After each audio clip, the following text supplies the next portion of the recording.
નમસ્તે વિદ્યાર્થી મિત્રો, કેમ છો? મજામાં? આપણે આ ચુંબકીય ક્ષેત્રનું જે ચોથું ચેપ્ટર છે ગતિમાન વિદ્યુત ચુંબક તો કેવું ચાલે છે બરોબર ખબર પડે છે ને? તો અત્યાર સુધીમાં આપણે કેટલા ટાઈપના સૂત્ર જોયા? સૌથી પહેલા આપણે બે ચુંબકીય બળના સૂત્ર, એક વિદ્યુત બળ ઉપર લાગતું હોય એ અને કોઈ વાહક તાર અથવા સળિયા ઉપર લાગતું હોય એ. એક બરોબર સમજો. જો વિદ્યુત બળ ઉપર હોય તો F = Q કૌંસમાં V સદિશ ક્રોસ B સદિશ, અને તાર કે સળિયા ઉપર ચુંબકીય બળ લાગતું હોય તો F = IL ક્રોસ B નો ઉપયોગ આપણે કરેલો હતો. પછી આપણે લોરેન્ટ્ઝ બળની વાત કરી હતી, અને પછી ચુંબકીય ક્ષેત્રમાં કોઈ વિદ્યુત બળ ગતિ કરતો હોય તેનો ગતિપથ વર્તુળાકાર આપણને મળેલો હતો અથવા હેલિકલ આપણને મળેલો હતો, એ આપણે જોયું હતું. એના ઉપરથી ત્રિજ્યા એવું આપણે મેળવેલું હતું અને સાયક્લોટ્રોનની વિશે ચર્ચા કરેલી હતી. તો અહીંયા સુધી આપણે જોયેલું છે. મને આશા છે કે તમને અહીંયા સુધી વાંધો આવેલો નહીં હોય. તો હવે આપણે આગળ જઈએ છીએ. તો હવે નેક્સ્ટ ટોપિક આવે છે બાયો સાવર્ટનો નિયમ. આ પણ એટલો જ અગત્યનો છે. તો સૌથી પહેલા બાયો સાવર્ટનો નિયમ ક્યારે વાપરવામાં આવે છે? તો જો બાયો સાવર્ટનો નિયમ એ વિદ્યુત પ્રવાહ ખંડ એટલે શું? એક નાનો ટુકડો જેમાંથી વિદ્યુત પ્રવાહ પસાર થતો હોય એવો નાનો ભાગ, એને ખંડ કહેવામાં આવે. તો એવો કોઈ વિદ્યુત પ્રવાહ ખંડ અને તેના કારણે ઉત્પન્ન થતા ચુંબકીય ક્ષેત્ર વચ્ચેનો સંબંધ દર્શાવે છે. એટલે આ જે બાયો સાવર્ટનો નિયમ છે એ કોઈ નાનો ખંડ તમે લો જેમાંથી પ્રવાહ પસાર થતો હોય અને એ નાના ખંડને કારણે ચુંબકીય ક્ષેત્ર જે લાગતું હોય એના માટે વાપરવામાં આવે છે. બરોબર? તો હવે આપણે જોઈએ. તો જો આવી એક આકૃતિ છે. હવે આવો કોઈ પ્રવાહ આધારિત તાર અથવા સળિયું જે લેવું હોય, આવો કોઈ વાહક છે, આમાંથી એક નાનો ટુકડો લઈએ છીએ આપણે અહીંયા. બરોબર? જેને આપણે નામ લખ્યું છે આઈડીએલ, એટલે નાનો સૂક્ષ્મ ખંડ, જેને આપણે કીધું છે વિદ્યુત પ્રવાહ ખંડ. એટલે આઈડીએલ મતલબ નાનો ખંડ છે. બરોબર? તો આ નાના ખંડમાંથી પ્રવાહ પસાર થવાનો, તો એને કારણે આર અંતરે, આર સ્થાન સદિશ આગળ જે બિંદુ P છે એ આગળ ચુંબકીય ક્ષેત્ર આપણે શોધવું છે. તેના માટે આપણે આ નિયમ વાપરવાનો છે. તો શું કહે છે કે આકૃતિમાં વિદ્યુત પ્રવાહ આધારિત વાહક XY દર્શાવ્યો છે. આ વાહકનો અતિ સૂક્ષ્મ ખંડ DL નાનો ભાગ આપણે લીધેલો છે. આ ખંડના કારણે તેમાંથી આર અંતરે બિંદુ P પાસે ઉદ્ભવતું ચુંબકીય ક્ષેત્ર શોધવું છે. એટલે આ જે સૂક્ષ્મ ખંડ થઈ ગયો એને કારણે આ બિંદુ આગળ ચુંબકીય ક્ષેત્ર કેટલું એ આપણે શોધવું છે. બરોબર? જો R અને DL, આ અને આ DL ને આપણે સ્પર્શક દિશામાં લખી શકીએ. બરોબર? આ જે સ્પર્શક છે એ DL અને આ જે R છે એના વચ્ચે જો થીટા આપણે ખૂણો લઈએ, બરોબર, તો બાયો સાવર્ટ શું કહે છે? તો બાયો સાવર્ટના નિયમ મુજબ આના કારણે આ P બિંદુ આગળ જે ચુંબકીય ક્ષેત્ર લાગે છે એનું મૂલ્ય એ વિદ્યુત પ્રવાહ I અને ખંડની લંબાઈ DL ના સમપ્રમાણમાં, I અને DL ના સમપ્રમાણમાં તથા R ના વર્ગના વ્યસ્ત પ્રમાણમાં હોય છે. આવું બાયો સાવર્ટ કહે છે કે જો તમે કોઈ નાનો સૂક્ષ્મ પ્રવાહ ખંડ લો અને એની વચ્ચે અને આની વચ્ચે થીટા ખૂણો હોય તો બાયો સાવર્ટના નિયમ મુજબ આ જે ચુંબકીય ક્ષેત્ર લાગે છે એનું મૂલ્ય એ પ્રવાહ I અને સૂક્ષ્મ ખંડ DL ના સમપ્રમાણમાં અને તેમની વચ્ચે જે અંતર હોય એમના વર્ગના વ્યસ્ત પ્રમાણમાં હોય છે. તો માટે DL સદિશ અને R સદિશને સમાવતા સમતલમાં લંબરૂપે હોય છે. જોઈએ આપણે લંબરૂપે કેમ. તો આના ઉપરથી કહી શકો DB નું મૂલ્ય છે તો ચલે છે IDL cross R caret upon R square. તો આ થઈ ગયું આના સમપ્રમાણમાં અને આ થઈ ગયું R સ્ક્વેરના મતલબ R ના વર્ગના વ્યસ્ત પ્રમાણમાં. આ સદિશ છે કારણ કે આ જે છે આમ તો ખરેખર સદિશ કહેવાય. આપણે આમ લખી શકીએ સદિશનું મૂલ્ય. તો જે ચુંબકીય ક્ષેત્ર લાગે એ સદિશ રાશિ છે, તો દિશા લેવી પડે. તો દિશા માટે અહીંયા R કેરેટ આપેલું છે. બરોબર? અને એ દિશા કઈ બાજુ હોય? તો DL અને જે R નું સમતલ બને છે એને લંબ હોય, કારણ કે સદિશ ગુણાકાર છે. તો સદિશ ગુણાકારમાં આપણે ઓલરેડી 11માં ભણી ગયા છે. સદિશ ગુણાકાર જે બે વચ્ચે હોય એમનીના સમતલને લંબ હંમેશા પરિણામી લાગતું હોય છે. તો અહીંયા DL અને R નું જે સમતલ હોય એને લંબ સમતલમાં આપણું DB હોવું જોઈએ. એટલે મૂલ્ય આના ઉપરથી મેળવી લેવાનું અને દિશા આના સમતલને લંબ તરીકે લેવાની થશે. તો સાદરૂપ આપીએ ખાલી. તો R કેરેટ છે આપણને ખબર છે કોઈ પણ એકમ સદિશ હોય તો શું લખી શકીએ? R કેરેટ એટલે R સદિશ છેદમાં એનું મૂલ્ય. તો અહીંયા ક્રોસ R સદિશ છેદમાં આવે R એટલે R નો કેટલો થઈ જાય? 3 ઘાત થઈ જાય. તો આ થઈ ગયું આપણું DB બરાબર આ IDL ક્રોસ R સદિશ અપોન R ક્યુબ. હવે આ જે સમપ્રમાણતા છે એનો અચળાંક આપણે સમપ્રમાણ કાઢવું પડે ને, એની જગ્યાએ આપણે અચળાંક મૂકવો પડે. તો આની જગ્યાએ અચળાંક શું આવી ગયું? μ0. આને બોલાય μ0 અપોન 4π. જ્યાં μ0 અપોન 4π એ સમપ્રમાણતાનો અચળાંક છે. તો આ μ0 શું છે? તો μ0 ને કહેવામાં આવે છે શૂન્ય અવકાશી પરમિએબિલિટી. યાદ રાખજો, એપ્સિલોન 0 પહેલા ચેપ્ટરમાં ભણી ગયા છો, શૂન્ય અવકાશી પરમિટિવિટી. એવું જ આ શું છે? શૂન્ય અવકાશની પરમિએબિલિટી. ખાસ યાદ રાખજો, μ0 એ શૂન્ય અવકાશી પરમિએબિલિટી છે. અને આ જે ગુણોત્તર છે એ સમપ્રમાણતાનો અચળાંક છે. તો આપણું સૂત્ર શું થઈ ગયું? dB બરાબર μ0 અપોન 4π IDL ક્રોસ R સદિશના છેદમાં આનો ઘન. બરોબર. હવે આ જે μ0 છે શૂન્ય અવકાશી પરમિએબિલિટી, એનું મૂલ્ય કેટલું? તો યાદ રાખવું પડશે તમારે 4π × 10⁻⁻⁷. હવે આનો એકમ શોધવું હોય તો આના ઉપર તમે μ0 કરતા બનાવો તો જો આનો એકમ શું? ટેસ્લા. આ થશે મીટરનો ઘન. એમાં આ મીટર અને આ મીટર, કારણ કે લંબાઈ છે અને અંતર છે તો બંને મીટર. તો 2 મીટર કેન્સલ થઈ ગયું, તો છેદમાં ખાલી 1 મીટર વધે. તો સામે જવા દો તો આ ટેસ્લા, આ સામે જાય એટલે મીટર અને આ છેદમાં આવી જાય એટલે થઈ જાય એમ્પિયર. કારણ કે કોઈ પણ એકમ અથવા પાડીમણ સૂત્ર બનાવવું હોય તો સૌથી પહેલા એને આપણે કરતા બનાવીએ છીએ. તો આપણે μ0 નો જો એકમ લખવો હોય, બરોબર, તો સૌથી પહેલા μ0 કરતા બનાવી દેવાનો. આ 4π તો અચળ છે, લખવાની જરૂર નથી. તો આ એમ્પિયર, આ મીટરનો ઘન એટલે 2 મીટર કેન્સલ, તો છેદમાં 1 મીટર વધે એ સામે જાય અને આ એમ્પિયર છેદમાં આવતો રહે. તો શું થઈ ગયું? ટેસ્લા મીટરના છેદમાં એમ્પિયર એ μ0 નો એકમ થાય. અને આના ઉપયોગથી તમે ટેસ્લા, મીટર અને એમ્પિયરનું પાડીમણ સૂત્ર મૂકી દેશો તો આ શૂન્ય અવકાશી જે પરમિએબિલિટી હોય એનો પાસું તમને મળી જશે. એ તમારા માટે હોમવર્કમાં આપું છું. આનું પાડીમણ સૂત્ર બનાવવાનું છે. તો ખાલી કરવાનું શું? અહીંયા બીનું પાડીમણ સૂત્ર ટેસ્લામાં મૂકી દેવાનું. મીટર અને એમ્પિયર તમને આવડે જ છે, એ બે મૂકીને 3 સાદરૂપ આપજો એટલે μ0 નું પાડીમણ સૂત્ર તમને મળી જશે. એટલે ખાસ આ એકમ અને પાડીમણ સૂત્ર યાદ રાખવાના છે. માટે આના ઉપરથી ડાયરેક્ટ છેલ્લું સૂત્ર આપણે બનાવી શકીએ. સદિશ ગુણાકાર છે તો લખી શકો IDL R sin θ. એમાં એક R કેન્સલ થઈ જાય તો શું વધે? dB બરાબર μ0 અપોન 4π IDL, એક R તો કેન્સલ થઈ ગયો, sin θ અપોન R². એટલે તમારે આ સૂત્ર અને આ પણ સૂત્ર યાદ રાખવાનું છે. અથવા તમે ખાલી એકલું યાદ રાખશો તોય વાંધો નથી, પછી અહીંયા sin θ નો ઉપયોગ કરી દેવાનો એટલે તમને સાદરૂપ તો આવડશે. એટલે એક સૂત્ર યાદ રાખો તોય વાંધો નથી, બંને રાખવું હોય તોય વાંધો નથી. તો આ થઈ ગયો બાયો સાવર્ટનો તમારો સૂત્ર. સિમ્પલ છે. સૌથી પહેલા બાયો સાવર્ટ કોના માટે વાપરવામાં આવે? કે જે કોઈ નાનો ખંડ હોય, માત્ર નાનો ખંડ, અને એમાંથી પ્રવાહ પસાર થાય તો એના વડે જે ચુંબકીય ક્ષેત્ર લાગે છે એના માટે વાપરવામાં આવે. પછી આ બીજા પોઈન્ટમાં આ ખંડની વાત કરવાની કે નાનો ખંડ છે dl, બરોબર, એમાંથી પ્રવાહ જાય છે I અને એને કારણે r અંતરે p બિંદુ છે ત્યાં ચુંબકીય ક્ષેત્ર શોધવું છે.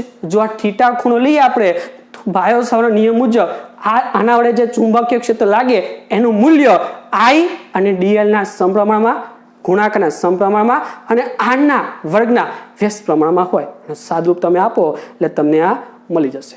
અને પછી આ સમપ્રમાણતાનો અચળાંક મૂકી દેવાનો, જ્યાં μ0 પરમિએબિલિટી શૂન્ય અવકાશની, એનું મૂલ્ય, એનો એકમ અને પાછું લખી દેવાનું. એટલે એના ઉપરથી સૂત્ર આપણે છેલ્લું આ લખી શકીએ dB બરાબર μ0 IDL sin θ અપોન 4π R². તો આ થઈ ગયો બાયો સાવર્ટ. એકદમ સિમ્પલ નિયમ છે. હવે આ બાયો સાવર્ટ અને કુલમ્બનો નિયમ જે તમે પહેલા ચેપ્ટરમાં ભણી ગયા છો, બરોબર, એના વચ્ચે કંઈક સામ્યતા છે. કઈ સામ્યતા? જો તો સૌથી પહેલા અગત્યના મુદ્દાઓ જોઈ લઈએ. સૌથી પહેલો બાયો સાવર્ટનો નિયમ અને કુલમ્બનો નિયમ એ બંને લાંબા અંતર સુધી લાગે છે, તથા આ બંને જે નિયમો છે એ અંતરના વર્ગના વ્યસ્ત પ્રમાણમાં હોય છે. આ પણ અંતરના વર્ગના વ્યસ્ત પ્રમાણમાં અને કુલમ્બનો નિયમ પણ અંતરના વર્ગના વ્યસ્ત પ્રમાણમાં હતો. બીજો, સ્થિત વિદ્યુત ક્ષેત્ર અદિશ ઉદ્ગમ એટલે કે વિદ્યુતભાર વડે ઉદ્ભવે છે. વિદ્યુત ક્ષેત્ર સ્થિર વિદ્યુતભાર વડે ઉત્પન્ન થાય. વિદ્યુતભાર અદિશ રાશિ છે એટલા માટે એ સ્થિત વિદ્યુત ક્ષેત્ર અદિશ ઉદ્ગમ, જેને વિદ્યુતભાર કહીએ છીએ, એના વડે ઉદ્ભવે છે. તથા ચુંબકીય ક્ષેત્ર એ સદિશ ઉદ્ગમ IDL વડે ઉત્પન્ન થાય છે. કારણ કે આ જે સૂક્ષ્મ ખંડ લઈએ છીએ એ સદિશ છે એટલે સદિશ ઉદ્ગમ છે એવું આપણા માટે. એટલે ચુંબકીય ક્ષેત્ર ઉત્પન્ન કરવું હોય તો સદિશ ઉદ્ગમ જોઈએ, અને જો વિદ્યુત ક્ષેત્ર ઉત્પન્ન કરવું હોય તો અદિશ ઉદ્ગમ જોઈએ. ત્રીજું, સ્થિર વિદ્યુત ક્ષેત્ર જે ઉદ્ગમ તથા અવકાશમાં રહેલા બિંદુને જોડતા સ્થાનાંતર સદિશની દિશામાં હોય છે. કારણ કે F = Q, બરોબર. તો શું લખી શકો? સ્થિર વિદ્યુત ક્ષેત્ર જે ઉદ્ગમ અને અવકાશમાં રહેલા બિંદુને જોડતા સ્થાનાંતર સદિશની દિશામાં હોય છે. જ્યારે ચુંબકીય ક્ષેત્ર અહીંયા સદિશ ગુણાકાર આવે એટલે લંબ થશે. તો ચુંબકીય ક્ષેત્ર એ R અને વિદ્યુત પ્રવાહ ખંડ IDL ને સમાવતા સમતલને લંબરૂપે, કારણ કે આમાં સદિશ ગુણાકાર આવે છે અને સદિશ ગુણાકાર હંમેશા સમતલને લંબ જ હોય. તો આ ત્રીજો મુદ્દો થઈ ગયો.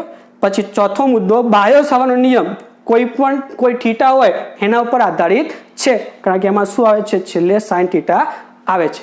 જ્યારે આધારિત છે જે સ્થિર વિદ્યુતના કિસ્સામાં નથી હોતું, મતલબ એમાં થીટા આવતો નથી. આકૃતિમાં dl ની તૂટક રેખા પર આવેલા કોઈ પણ બિંદુએ, તમે જો બિંદુ અહીંયા લીધું છે એની જગ્યા પર તમે અહીંયા લો, આ બિંદુ જે અહીંયા P છે એની જગ્યા પર તમે અહીંયા લો, અહીંયા, મતલબ આ રેખા ઉપર લો તો dl અને r એક જ દિશામાં થયું. જો આ દિશામાં તમે લો, ઉપર અહીંયા લો, અહીંયા કોઈ પણ દિશામાં કોઈ પણ જગ્યાએ લો તો એ બાજુ લો તો dl અને r એક જ દિશામાં થાય. આ જે P છે એને અહીંયા નહીં લેવાનો, પણ આ રેખા ઉપર લેવાનો. તો શું થાય? dl અને r એક જ દિશામાં. અથવા તમે P ને આ રેખામાં નીચે તરફ લો તો dl ઉપર તરફ અને r નીચે તરફ, તો ક્યાં તો થીટા 0 થાય ઉપર લો તો, નીચે લો તો થીટા 180. બરોબર. તો જો આકૃતિમાં dl ની તૂટક રેખા પર કોઈ પણ બિંદુ લઈએ તો થીટા 0 થાય અથવા થીટા 180 થાય. બંને કિસ્સામાં sin થીટા 0 જ થવાનું છે. તેથી ચુંબકીય ક્ષેત્ર લાગવાનું નથી. એનો મતલબ શું થઈ ગયો? કે જો આપેલું બિંદુ P એ આ જે સૂક્ષ્મ ખંડ આપણે લઈએ છે એની રેખા ઉપર હોય તો ચુંબકીય ક્ષેત્ર લાગવાનું નથી, 0 થવાનું છે. એટલે આ રેખા ઉપર આપણું બિંદુ હોવું જોઈએ ને, એનાથી કોઈ પણ થીટા ખૂણે હોવું જોઈએ. એ રેખા ઉપર ચાલે નહીં, મતલબ અહીંયા નહીં, પણ બાકી કોઈ પણ થીટા પર તમે લો વાંધો નહીં, તો ચુંબકીય ક્ષેત્ર મળે. બરોબર છે. એટલે અમુક મુદ્દાઓ તમારા માટે હતા, પણ જો બાયો સાવર્ટનો નિયમ પૂછે તો અહીંયા સુધી તમારે લખવાનું થશે. તો આ થઈ ગયો બાયો સાવર્ટનો નિયમ. હવે આના ઉપરથી એક નોટ યાદ રાખવાની છે તમારે. કઈ નોટ? તો જો તમે ફર્સ્ટ ચેપ્ટરમાં ભણી ગયા છો k = 1/4πε0 = 9 × 10⁹ અને μ0 ની કિંમત આના ઉપરથી μ0 ની કિંમત કેટલી? 4π × 10⁻⁷. હવે જો તમે આ બેનો ગુણાકાર કરો, μ0 × ε0 કરો તો શું થાય? હવે બંને બાજુ આપણે 4π ગુણીએ અને 4π ભાગી નાખીએ. બરોબર. તો લખીએ 4πε0 × μ0/4π. મેં કહ્યું કંઈ નથી, ખાલી આ જે પદ હતું એમાં 4π ગુણ્યું છે ને 4π ભાગ્યું છે. તો હવે આની જગ્યા પર શું લખાય? જો આ 1/4πε છે, અહીંયા ખાલી 4πε0 છે એટલે આ છેદમાં થઈ જાય, એટલે 1/9 × 10⁹ અને આ છેદમાં લાવી દો અહીંયા μ0/4π, એની જગ્યા પર શું લખાય? 10⁻⁷. આ -7 છેદમાં લઈ જવું હોય તો પ્લસમાં થઈ જાય, એટલે 10⁹ + 7 મતલબ 16. હવે આ બેનું 9 નું વર્ગમૂળ 3 અને 10⁻16 નું વર્ગમૂળ તમે 10⁸ લખો તો આખાનો વર્ગ લખી શકો. તો આ મૂલ્ય તમને ખબર જ છે. શૂન્ય અવકાશમાં પ્રકાશનો વેગ, જેને આપણે c કહીએ છીએ, તો આ જગ્યા પર c નો વર્ગ લખી શકો. એટલે આ યાદ રાખવાનું છે, c નો વર્ગ = 1/μ0ε0. ઘણી વખત આપણને એની જરૂર પડશે. શૂન્ય અવકાશ પ્રકાશનો વેગ c² = 1/μ0ε0 અથવા વર્ગમૂળ કરવું હોય તો c = 1/√μ0ε0 તમે લખી શકો છો. બરોબર છે. એટલે કિસ્સો યાદ રાખજો. હવે આના ઉપર એક ઉદાહરણનો દાખલો છે આપણી પાસે, ઉદાહરણ નંબર 4.5. તો એ આપણે જોઈએ. ચાલો, રકમ શું છે? તો ઉદાહરણ નંબર 4.5, સૂક્ષ્મખંડ. જો સૂક્ષ્મખંડ આવે તો તમે આનો ઉપયોગ કરી શકો. સૂક્ષ્મખંડ ΔL સદિશ = Δx i ને ઉગમ બિંદુ પર મૂકેલો છે. આ છે Δx સૂક્ષ્મખંડ, લંબાઈ આપી છે Δx, x અક્ષ ઉપર છે, જે ઉગમ બિંદુ પર મૂકેલો છે. અને તેમાંથી મોટો વિદ્યુત પ્રવાહ I 10 એમ્પિયર પસાર થાય, એટલે I = 10 એમ્પિયર આપેલો છે. y અક્ષ પર 0.5 મીટર અંતરે ચુંબકીય ક્ષેત્ર કેટલું હશે? તો આપણે y અક્ષ ઉપર P બિંદુ છે બિંદુ આગળ ચુંબકીય ક્ષેત્ર કેટલું, આ બિંદુ છે વાય એક્સ ઉપર 0.5 મીટર અંતર આપણને કીધેલો છે અને આ જે લંબાઈ લેવાની છે ડેલ્ટા એક્સ એની કિંમત આપી છે 1 સેન્ટીમીટર એટલે કે 0.01 મીટર તમે કહી શકો છો. તો ડીએલ બોલો ડેલ્ટા એક્સ બોલો બંને એક જ છે જેનું મૂલ્ય 0.01 છે.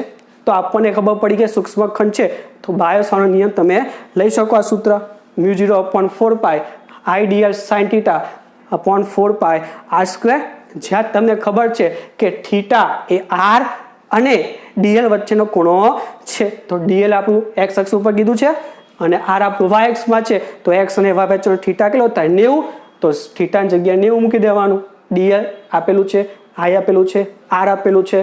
મ્યુની કિંમત તમે યાદ રાખવી પડશે. બધી કિંમત મૂકી દો આમાં તો શું થાય ડીબી બરાબર આ જગ્યા 4π 10⁻⁷ આ આઈ આ ડીએલ આ sin 90 છેદમાં 0.5 નો વર્ગ 4π જાય 10⁻⁷ આ લખાય 10⁻2 અને આ 10 એટલે 10⁻1 થઈ ગયું અને sin 90 એટલે 1 છેદમાં 25 ગુણ્યા 10⁻2 લખી શકો. સાદરૂપ આપો એટલે ડીબી એટલે કે ચુંબકીય ક્ષેત્ર 4 × 10⁻8 ટેસ્લા મળી જાય. અને તેની દિશા શોધવી હોય ચુંબકીય ક્ષેત્ર તો આપણે હમણાં જ કીધું સદિશ ગુણાકાર છે તો ડીએલ અને આર ના સમતલ લંબ હોવું જોઈએ.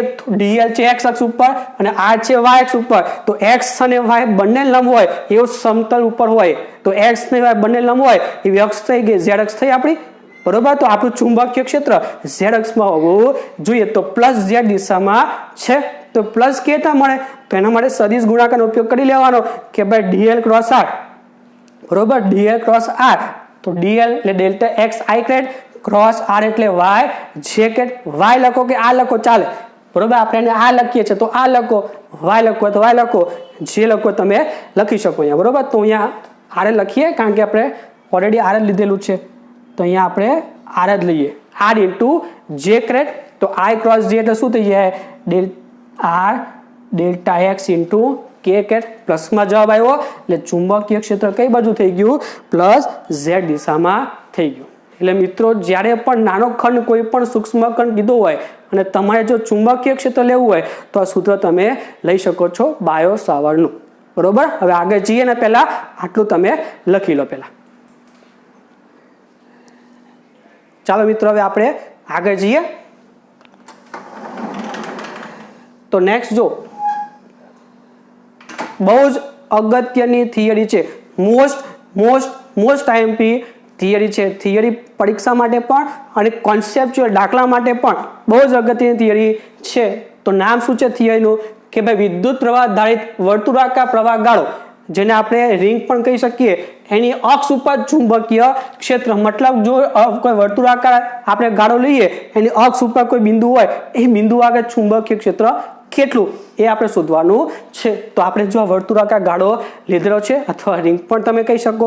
રિંગ આપણી આમ બરોબર અહીંયાથી અક્ષ એટલે આમ થાય નહીં આ અક્ષ કહેવાય બરોબર. તો એ અક્ષ જે છે એ બિંદુ છે આપણી પાસે કેટલું તો અહીંયા એક્સ અંતર પી બિંદુ છે. તો આપણે અહીંયા ચુંબકીય ક્ષેત્ર શોધવાનું છે. તો શું થઈ ગયું જો આકૃતિમાં સ્થિર વિદ્યુત પ્રવાહ આઈ ધારિત વર્તુળાકાર ગાળો દર્શાવેલો છે. આ વર્તુળાકાર ગાળો આ ગાળાની ત્રિજ્યા આર છે તેમજ તેનું કેન્દ્ર ઉગમ બિંદુ પર ઓ આગળ એટલે આ ઉગમ બિંદુ જે ઓ છે એ આ વર્તુળાકાર ગાળાનું કેન્દ્ર બિંદુ હોવું જોઈએ રહે તે રીતે તેને વાયઝેડ સમતલમાં મૂકવામાં આવેલું છે બરોબર. વાયઝેડ સમતલમાં મૂકેલું છે.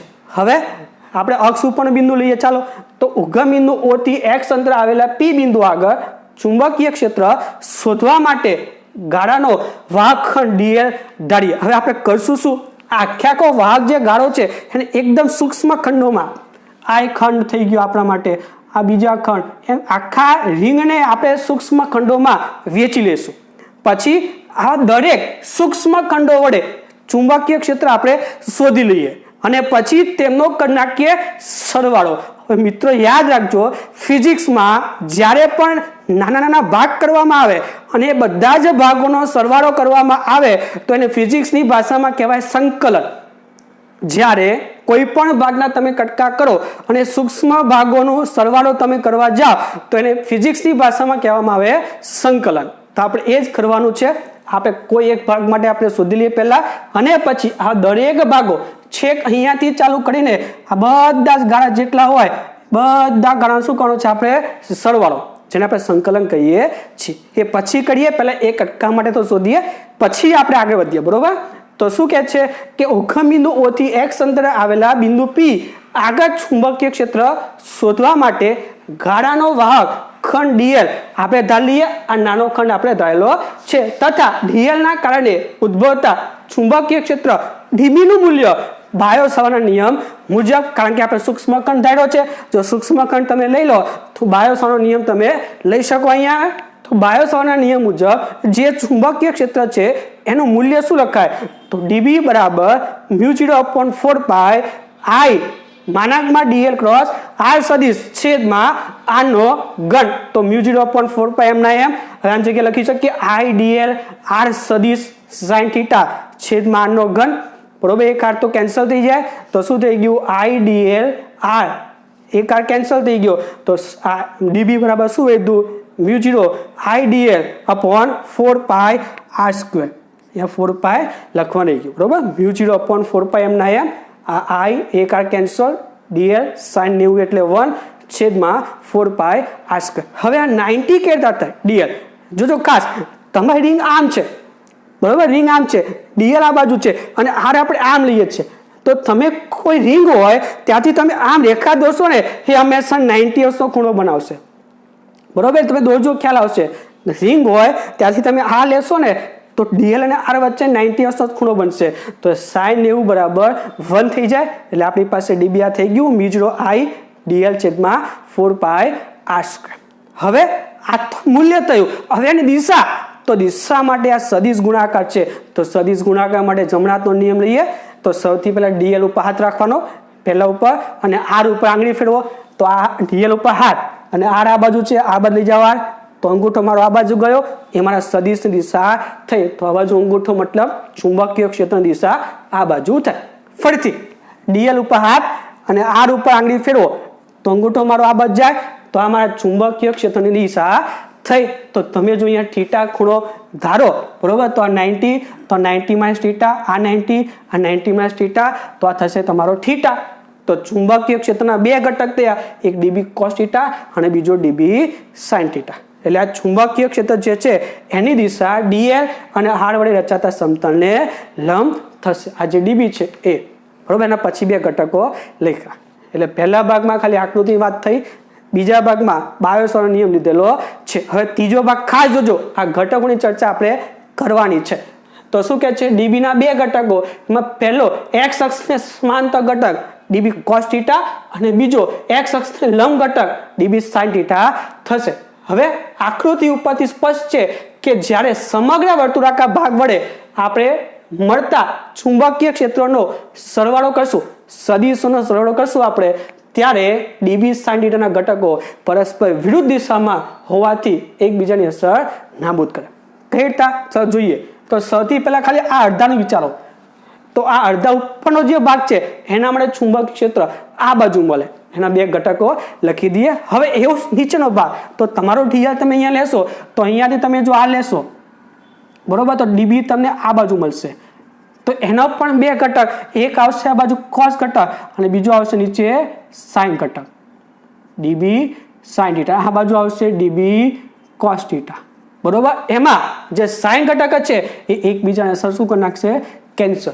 એટલે આ જે રિંગ અથવા વર્તુળાકાર જે ગાળો છે એનો જે અડધો ઉપરનો ભાગ છે એમાં dB sin θ ઉપર અને જે નીચેનો અડધો ભાગ છે એમાં dB sin θ નીચે. એટલે આખો ભાગ તમે લેશો તો આ ભાગ કેન્સલ થઈ જશે, ખાલી dB cos θ શું થશે, સરવાળો લખી શકો.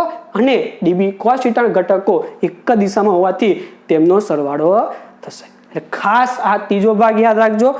સૌથી પહેલા dB ના બે ઘટક પાડવાના, એમાં એક ઘટક આવશે x અક્ષ સમાંતર dB cos θ અને બીજો આવશે x અક્ષ લંબ dB sin θ. તો હવે તમે જે બધા નાના ભાગ લેશો આખા રિંગ પરના, બરોબર, તો જે ઉપરનો ભાગ છે એમાં dB sin ઉપર, નીચેનો ભાગ dB sin નીચે. તો એવા કિસ્સામાં તમે કહી શકો કે આખાનો તમે જે સરવાળો કરશો તો આ બે ઘટક કેન્સલ થઈ જાય, ખાલી આ ઘટકનો શું થાય, સરવાળો.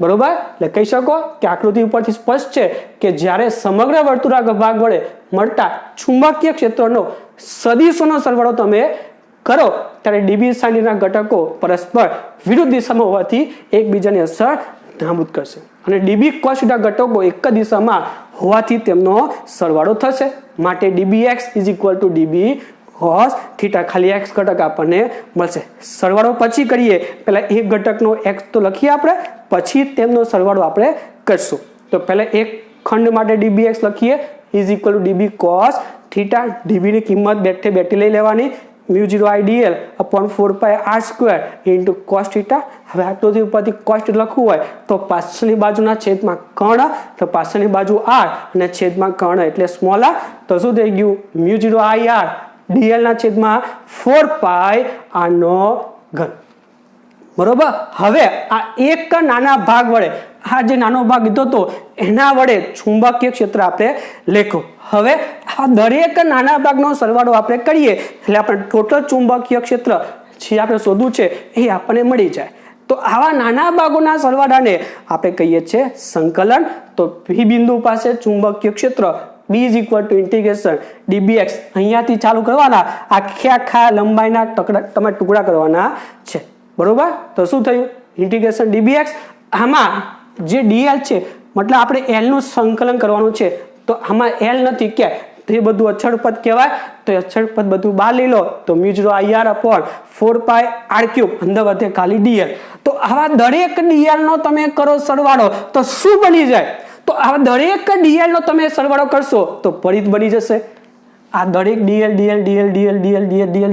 તો શું થઈ ગયું પરિઘ થઈ ગયો તો આની જગ્યા ઉપર તમે શું લખી શકો પરિઘ લખી શકો ઇન્ટિગ્રેશન ને શું કહીએ છીએ સરવાળો તો dl નો સરવાળો તો શું થઈ ગયું આપણા માટે પરિઘ અથવા સંકલનની મેથડથી કરવું હોય તો લિમિટ ક્યાંથી ક્યાં લાવવી પડે તમારે અહીંયાથી ચાલુ કરીને છેક અહીંયા સુધી આવવું પડે પાછું તો મતલબ 0 થી તમે 2 પાઈ r કહી શકો લિમિટ 0 થી 2 પાઈ r અંદર વધે 1 dl અને 1 નું સંકલન l 0 2 પાઈ r પહેલા અપર લિમિટ l ની જગ્યાએ 2 પાઈ r મૂકો માઈનસ લોઅર લિમિટ l ની જગ્યાએ 0 એટલે 2 પાઈ r આવી જાય બરોબર એટલે તમે ડાયરેક્ટ લખો તોય વાંધો નથી કારણ કે લંબાઈનો સરવાળો એટલે પરિઘ જ થાય અને ડાયરેક્ટ સંકલન લિમિટ મૂકો તોય વાંધો નથી અહીંયા તો અહીંયા 2 પાઈ કેન્સલ એટલે છેદમાં 2 વધે અને અહીંયા ઉપર વધે r સ્ક્વેર એટલે μ0 IR square upon 2r cube આ પણ તમે યાદ રાખી શકો છો હવે થોડુંક સાદુરૂપ આપીએ છીએ આપણે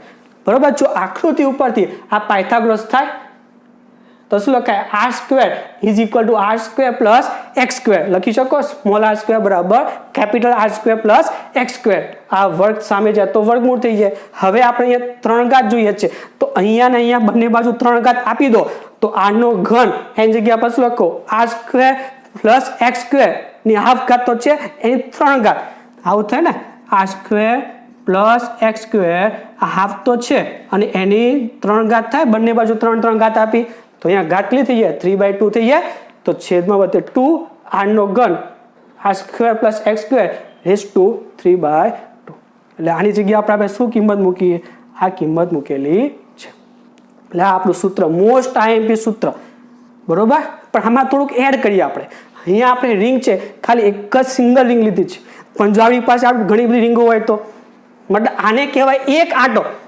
આ જે રિંગ છે એમાં આંટાની સંખ્યા મતલબ એક રાઉન્ડ છે એટલે એક આંટો કહેવાય જો આપણી પાસે 2 આંટાવાળી રિંગ હોય તેને 2 આંટા કહેવાય આવા જો આપણી પાસે n આંટા હોય તો આ એક આંટો હોય તો ચુંબકીય ક્ષેત્રનું સૂત્ર મળ્યું આવા જો આપણી પાસે n આંટા હોય તો મતલબ જો વર્તુળાકાર પ્રવાહ ગાળો n આંટા ધરાવતો હોય તો આંટા એટલે શું એક આખો ભાગ એક આંટો તો એક ભાગ આખો રાઉન્ડ બીજો રાઉન્ડ 2 રાઉન્ડ હોય 2 આંટા કહેવાય તો એક આંટો એક જ રાઉન્ડ છે તો એક આંટો હોય તો ચુંબકીય ક્ષેત્ર આ શું આવે n આંટા હોય તો n વડે ગુણી નાખો એટલે આપણે આ સૂત્ર યાદ રાખવાનું છે જો રકમમાં આંટાની સંખ્યા આપેલી હોય તો લેવાની નક્કી એક લઈ લેવાની જો રકમમાં આંટાની સંખ્યા આપી હોય તો એની કિંમત મૂકવી પડે ના આપી હોય તો n બરાબર 1 લઈ લેવાનું એટલે બહુ જ અગત્યની થિયરી છે મિત્રો સૌથી પહેલા ખાલી આકૃતિની સમજૂતી છે બીજામાં બાયોસાવર નાનો ખંડ લઈને બાયોસાવર લીધેલો છે આ ભાગ બહુ જ અગત્યનો છે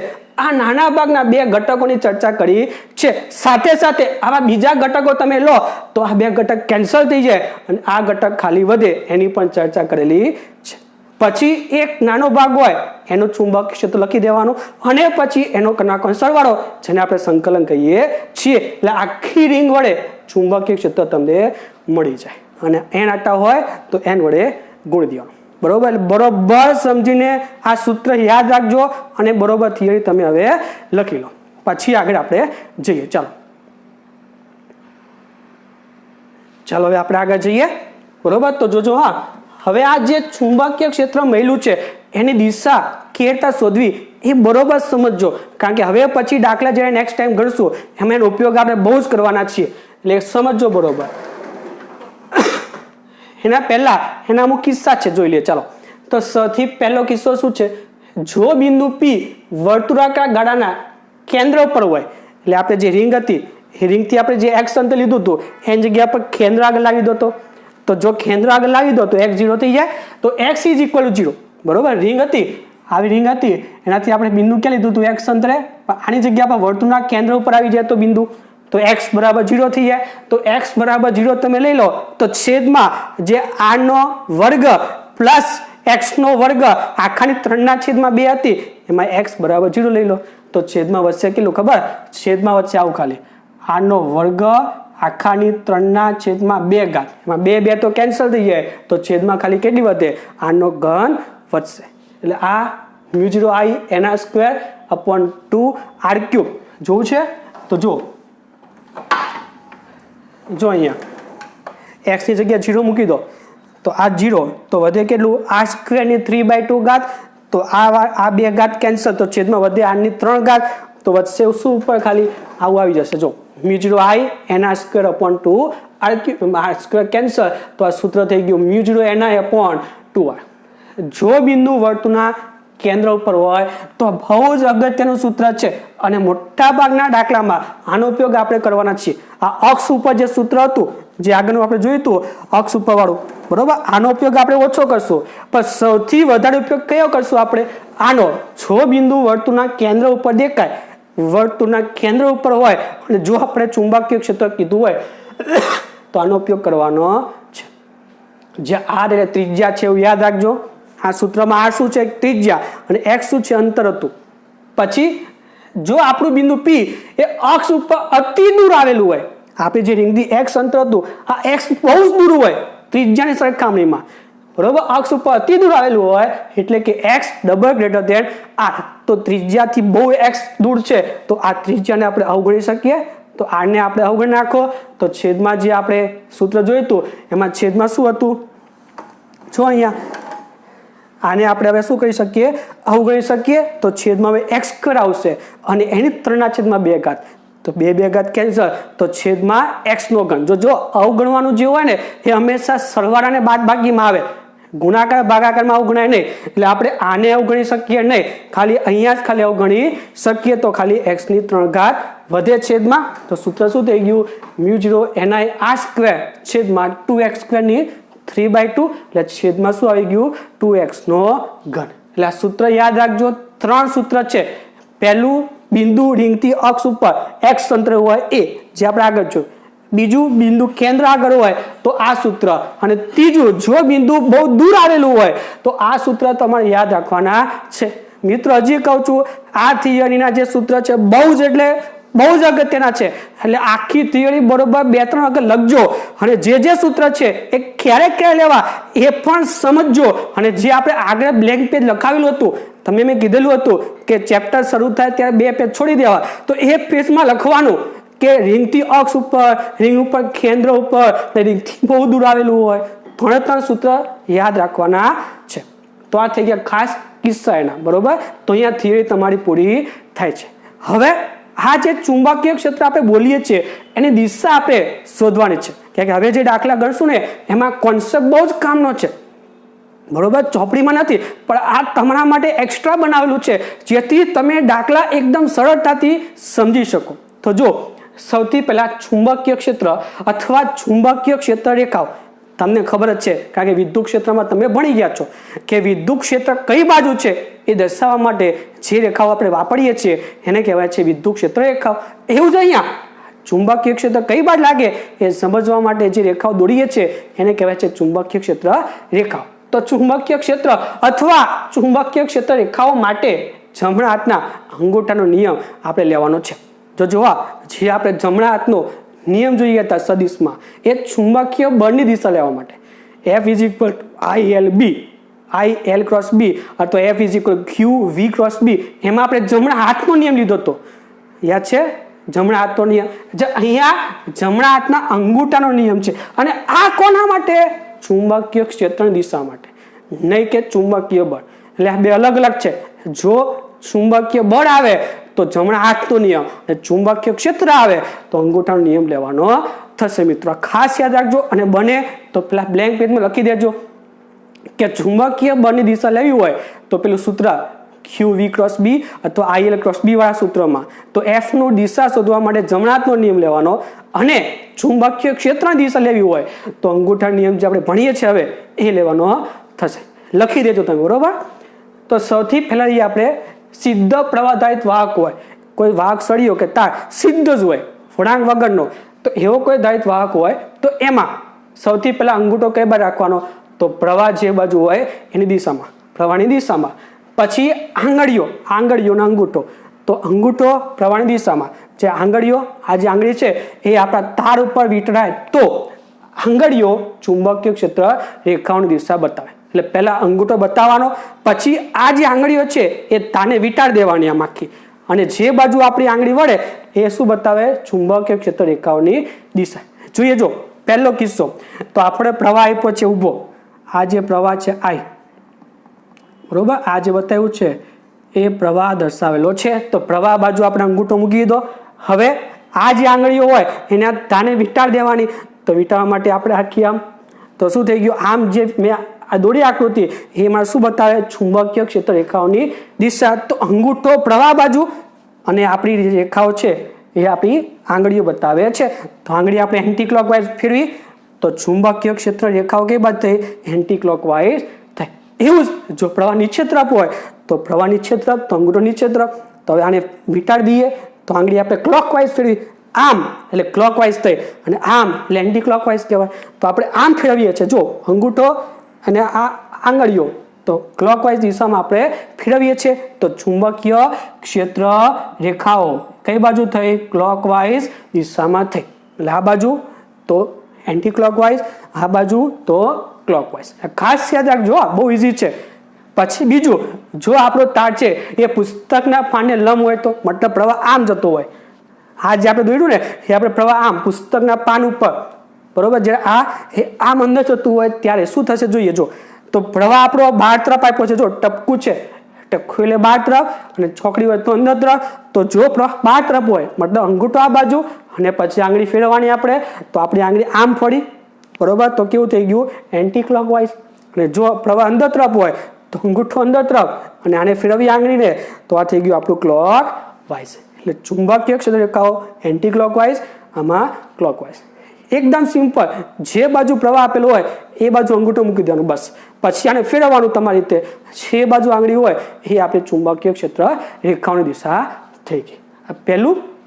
પછી બીજું, વર્તુળાકાર લૂપ હોય તો, આ તો સીધો તાર એવું હોય તો, આ તો વર્તુળાકાર લૂપ હોય તો એમાં શું જોઈએ? જો તો વર્તુળાકાર લૂપ હોય ત્યારે આંગળીઓ પ્રવાહની દિશામાં રાખો અને અંગૂઠો ચુંબકીય ક્ષેત્રની દિશા બતાવશે. શું કહે છે? આંગળીઓ પ્રવાહની દિશામાં ફેરવવાની જો વર્તુળાકાર લૂપ હોય તો જે અંગૂઠો આવશે એ ચુંબકીય ક્ષેત્રની દિશા. આના કરતા ઉલટું, પ્રવાહમાં અંગૂઠો હતો તો રેખાઓ આપણને આમ આપતી હતી. હવે આંગળીઓ જે હોય એ પ્રવાહની દિશામાં ફેરવવાની, તો જેથી આપણે અંગૂઠો આપણને ચુંબકીય ક્ષેત્રની દિશા આપે, આ રેખાઓની અને ચુંબકીય ક્ષેત્રની.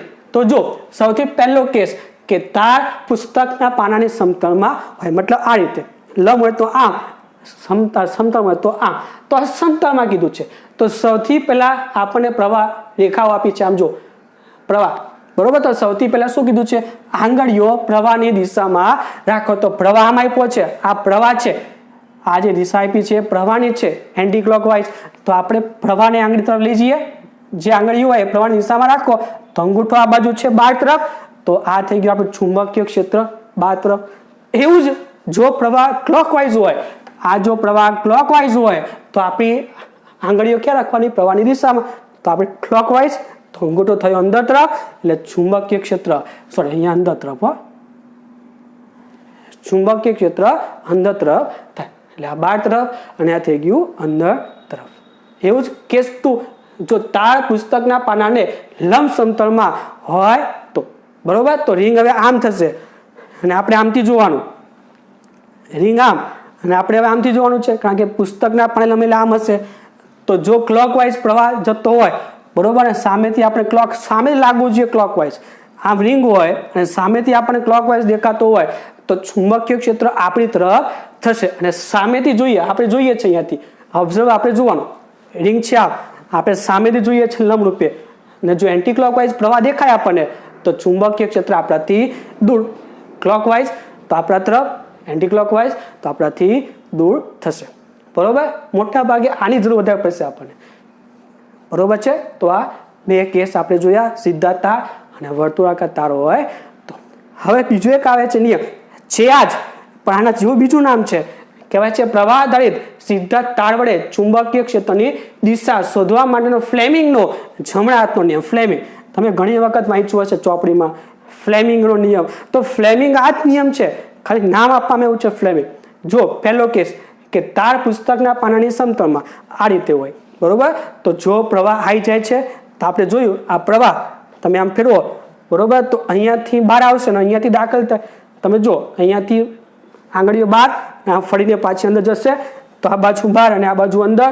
તો આ તારની આ બાજુ ચુંબકીય ક્ષેત્ર બહાર અને આ તારની પેલી બાજુ ચુંબકીય ક્ષેત્ર અંદર, કારણ કે આપણે આંગળી આમ કરીએ ને એટલે બહાર, અહીંયાથી આંગળી આમ જાય એટલે પાછી અંદર એ બહાર અને અંદર, બંને બાજુ દિશા ખબર પડી જાય. હવે આવું કોઈ ત્રિકોણાકાર ભાગ હોય જેમાં ક્લોઝ લૂપ પ્રવાહ હોય બરોબર તો ચુંબકીય ક્ષેત્ર અંદર તરફ તમે લઈ શકો બરોબર. અને આ રીતનું હોય એન્ટી ક્લોકવાઇઝ તો ચુંબકીય ક્ષેત્ર બહાર તરફ થશે. આ ફ્લેમિંગોનો જમણા હાથનો નિયમ છે. અને જો તાર પુસ્તકના પાને લંબ સમતલમાં હોય જેને કહેવાય સ્લાઇડિંગ રૂલ, એનું કયું હતું નોક નોક રૂલ, આ છે સ્લાઇડિંગ રૂલ.